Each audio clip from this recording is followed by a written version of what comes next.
11 de abril del 2001 y después de 5 años y 2 meses de cautiverio fueron asesinados 11 de los 12 diputados. Desde entonces este grupo de familias y el señor López, el único sobreviviente, no han abandonado la lucha por la verdad y la memoria de sus compañeros y sus familiares. ¿Cuál va a hablar primero? ¿Ustedes se han organizado?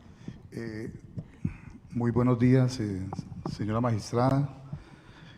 Un saludo especial a las 9.294, a los 9.294.225 víctimas del conflicto armado registradas en la Unidad Nacional para las Víctimas, de las cuales son 3.142.433 víctimas de las FARC. A todos los asistentes, a la comunidad internacional, ruego me permita estar de pie, es que llevo 2 horas sentado y… Sí, ¿sí? Le pregunto a los de comunicaciones cómo están cubriendo a los demás, creo que él puede que les tape la vista, pero adelante. Ah, bueno.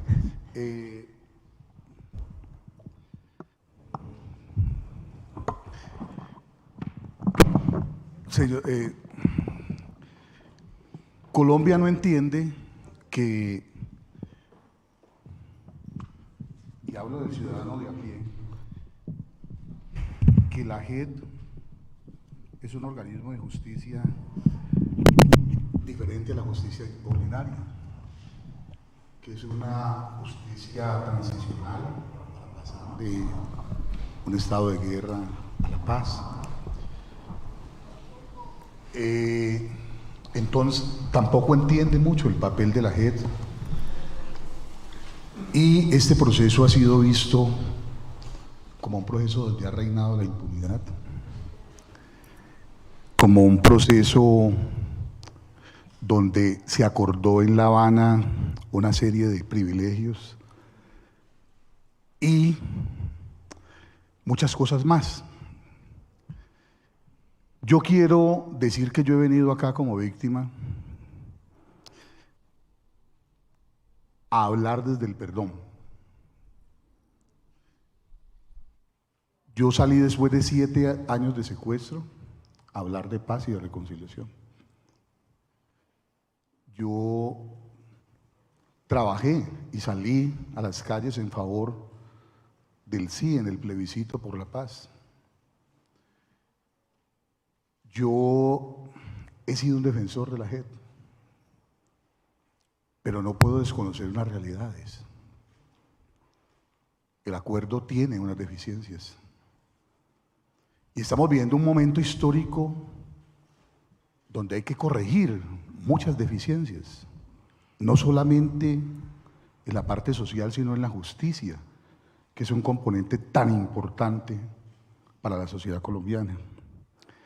Entonces yo quiero dividir el escaso tiempo que tengo, porque voy en 2 momentos, tal como lo hacía en la selva, cuando me daban 3 minutos para las pruebas de supervivencia, sacaba 1 minuto y medio para un mensaje, una reflexión, y otro 1 minuto y medio para dirigirme a mi familia. Ahora yo creo que esta audiencia, doctor Eduardo Cifuentes, doctora Lemaitre, ustedes lo decían, es una manera nueva de hacer justicia, que la sociedad no entiende. Usted decía, los victimarios están dispuestos a redimir a las víctimas.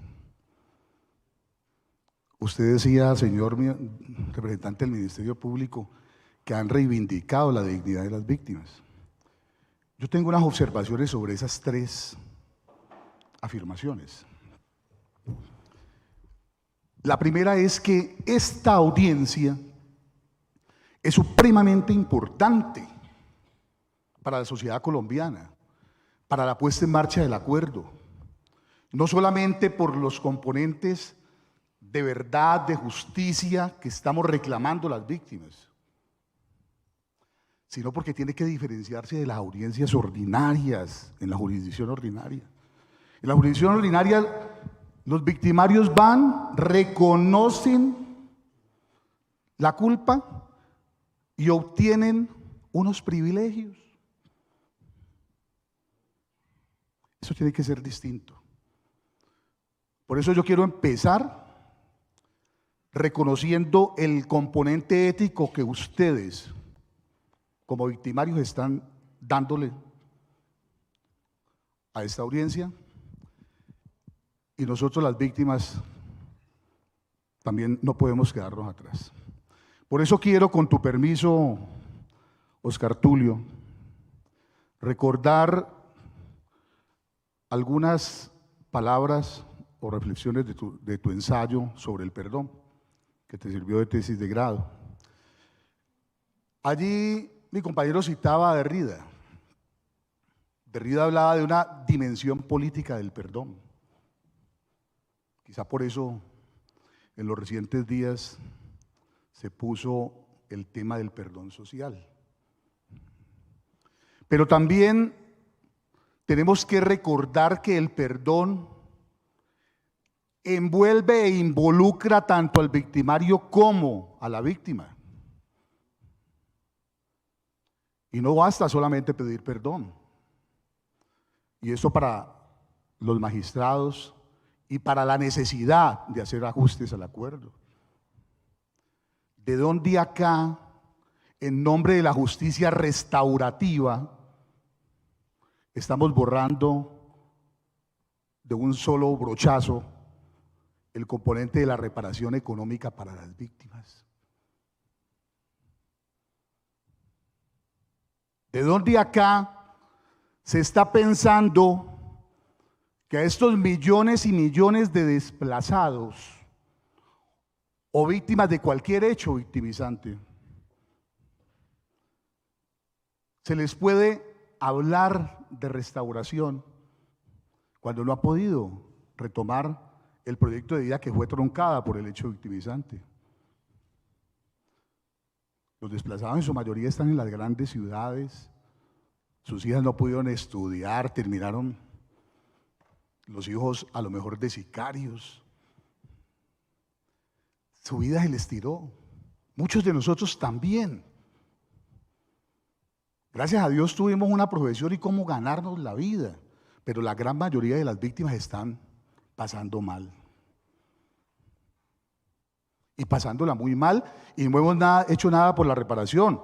Y esto de darle los 10, los 20 millones, pues no alcanza. Y apenas de ser reparado a 1.009.600.000 víctimas, por Dios.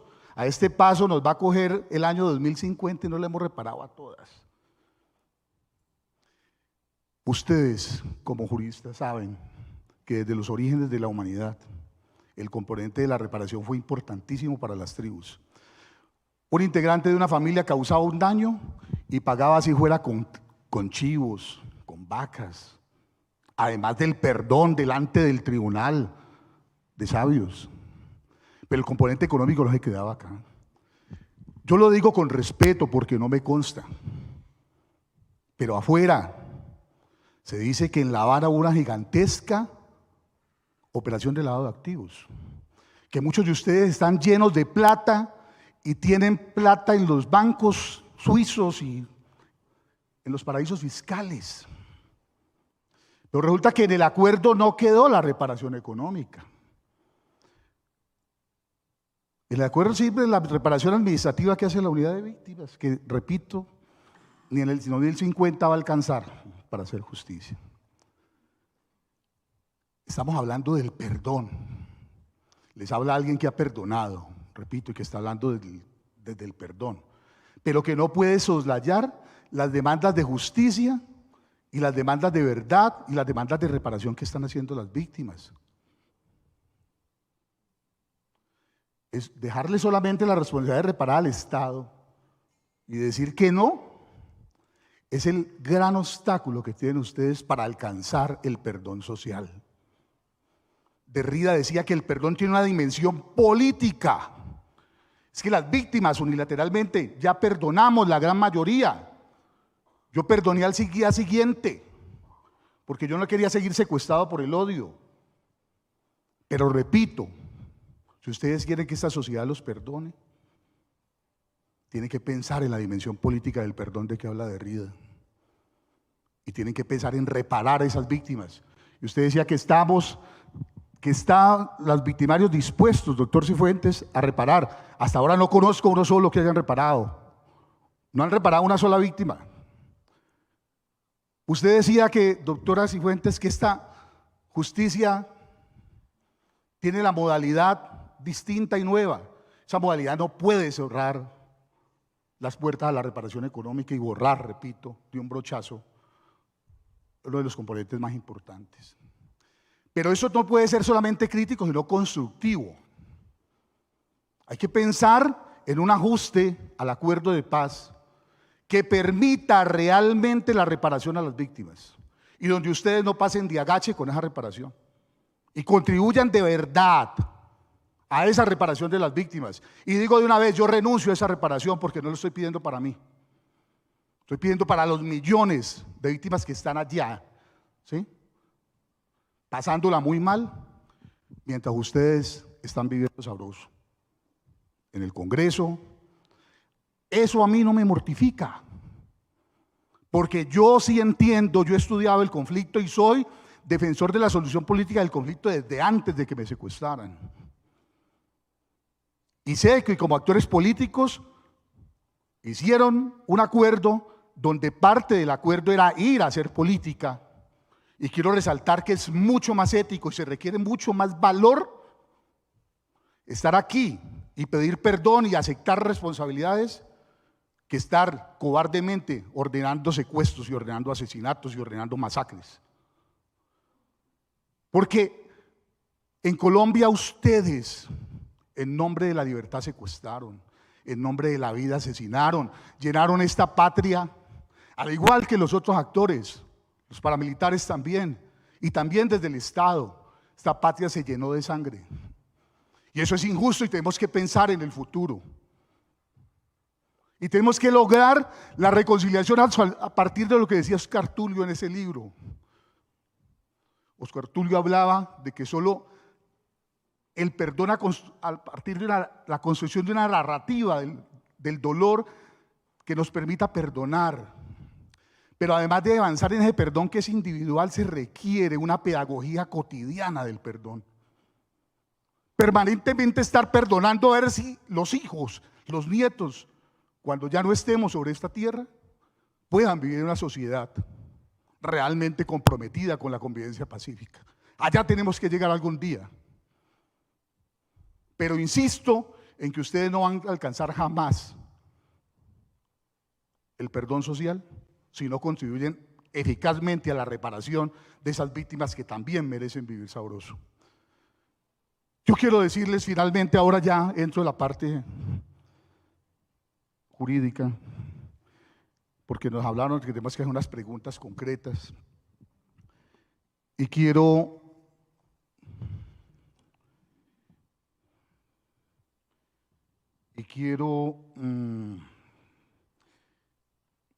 referirme a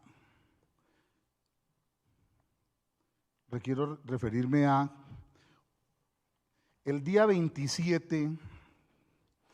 Yo decía, ustedes tienen una deuda enorme, además de la reparación a las víctimas, una deuda enorme con la verdad. En la primera versión que dio sobre el caso de los diputados del Valle, mintieron. Textualmente tengo aquí lo que dijeron, pero para no leerlo y más rápido, dijeron que un grupo comandado por una persona que había desertado, había ingresado al campamento y había atacado, y en un cruce de disparos murieron todos los diputados, ¿sí? Y menos Sigifredo López. Pero resulta que Sigifredo López estaba allí. Resulta que se pudo comprobar, no solamente por la versión que yo recogí durante año y medio que me tuvieron luego secuestrado, sino por un intercambio de correos, que aquí los tengo, entre integrantes del secretariado, que fue encontrado en el computador de Cano y que fue utilizado por los organismos de inteligencia del Estado para hacerme el segundo secuestro y ponerme preso como si yo perteneciera al grupo de victimarios y formara parte de las FARC. Cosa que tengo que referirme a esto ahorita. Pero entonces, las demandas de verdad nuestra la sintetizamos en que ustedes mintieron en un comunicado diciendo que en un grupo armado, que en un enfrentamiento con un grupo armado desconocido habían muerto todos los diputados menos Sigifredo López. Eso es falso. Me tocó que demostrarlo en un documento que presentamos a la JEP el 27 de febrero del año 2020, después de que ustedes presentaron esa versión, que siguieron manteniendo, además de manera innecesaria, porque les basta reconocer y ya. No pasa nada, pero siguieron manteniendo, no sé con qué propósito, si tergiversar la verdad, pasar a la historia como héroes. No, es momentos de verdad y estamos hablando de una dimensión ética que requiere no solamente el perdón, sino la sociedad para que a través de la verdad nos encontremos. En ese comunicado mentiroso se plasmó una sombra de duda sobre Sigifredo y empezaron los programas de televisión a llevar gente que había desertado y a decir que Sigifredo se ha salvado seguramente era porque pertenecía a las FARC, que planeó el secuestro y luego me pusieron preso. Si ustedes hubieran dicho la verdad en ese momento, no me hubieran puesto preso. Eso acabó con mi vida. Fue tan doloroso y tan duro, a pesar de que sea menos tiempo, pero eso acabó con muchas cosas, porque es preferible morir en una selva como una víctima inocente y no tener libertad de los villanos. ¿Sí? Esa libertad no la quería yo y así me jodieron la vida. Ustedes callaron y tengo que reconocer aquí que solo un guerrillero que tuvo la grandeza, se llama Santiago Arbeláez, estaba preso por allá en Cómbita y cogió un teléfono y llamó al periódico El Tiempo y dijo: esa no es la voz de Sigifredo. Yo estaba allí cuando se grabó ese video, dijo Santiago, esa es la voz de alias JJ, ni es tampoco la nariz de Sigifredo, eso es un montaje, es un falso positivo judicial. Y el fiscal no le creyó. Y las personas que estaban al frente de la investigación en ese momento tampoco. Entonces, ante el temor de que se cayera eso, salieron a buscar falsos testigos que respaldaran eso, y una de las versiones fue que la idea fue del ELN y que el ELN le vendió la idea al secretariado de las FARC. Uno entiende que por principio de compartimentaciones eso es imposible. Para facilitar la transmisión, le pido que se siente. Ya. Gracias. Ya Entonces, se le debe haber aliviado la espalda. Este Santiago tuvo la grandeza, perdone, que no tuvo el secretariado en su momento. Y de decir, aún desconociendo la autoridad, pasando por encima de las jerarquías. Y lo reconoció. Porque ustedes son un grupo jerárquico, estricto. El que pase por encima de la jerarquía será sancionado. Entonces, Santiago dijo eso, pero no le creyeron y me secuestraron nuevamente. Pero siguieron sosteniendo esa mentira aquí en la JEP. Me tocó que decirles, mire, aquí están las necropsias. Las necropsias demuestran que mis compañeros fueron asesinados a 50 centímetros, ¿sí? A 1 metro, a 2 metros tenían los balazos. Después de eso, ya en La Habana, Pablo Catatumbo fue a Cali y así lo reconoció. Y en un gesto tardío, pero que tengo que reconocer, le dijo a Colombia en un comunicado: Sigifredo López nunca ha tenido nada que ver con las FARC, ni lo tiene. Pedimos perdón a él y a su familia por haber omitido esa verdad. Y también pidieron perdón a los familiares por el daño que causaron durante todos estos años, que destruyeron familias y que fue enorme el daño. Pero los familiares quieren saber, y para efectos de la verdad hay unas preguntas que yo las voy a resumir para no leerlas. ¿Quiénes planearon el secuestro de los diputados? Todavía no sabemos quiénes fueron los que planearon. Segundo, ¿quiénes fueron sus cómplices dentro y fuera de la asamblea? Porque ese secuestro no hubiera sido posible sin cómplices dentro de la asamblea. Tampoco lo han querido decir a pesar de que lo hemos preguntado. Pero además de eso, Dicen, hay versiones de que clase política y políticos de la región también querían y colaboraron, querían que fuesen secuestrados y que pasaran hechos terribles. Necesitamos saber quiénes fueron los cómplices. Necesitamos verdad plena porque es su compromiso con el acuerdo.